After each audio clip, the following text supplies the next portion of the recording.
বন্ধুরা, আজকে হাজির হলাম নিরামিষ বরবটির রেসিপি। চুলায় একটি কড়াই বসিয়ে দিলাম, কড়াইতে তেল ঢেলে দিলাম।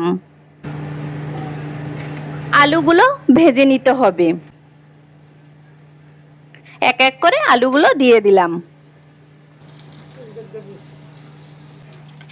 গুঁড়া মশলাগুলো জল দিয়ে ভিজিয়ে রাখবো। দিয়ে দিলাম হলুদের গুঁড়া, মরিচের গুঁড়া, ধনিয়ার গুঁড়া। মশলাগুলো মিক্সড করলাম। মিক্সড করা হয়ে গেছে।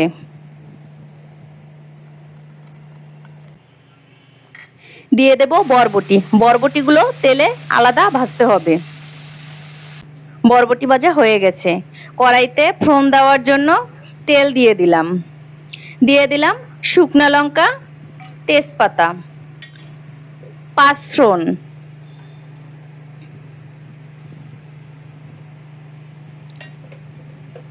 দিয়ে দেব কাঁচামরিচ।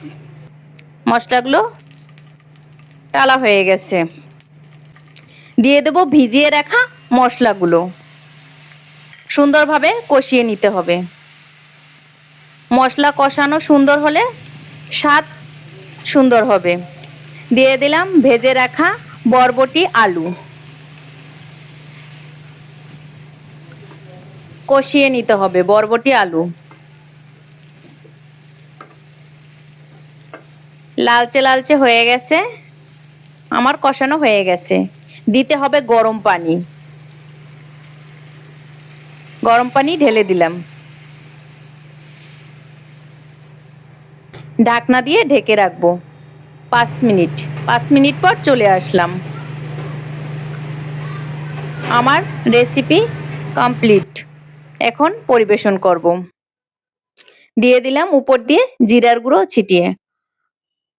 সবাই ভালো থাকবেন, সুস্থ থাকবেন। টাটা।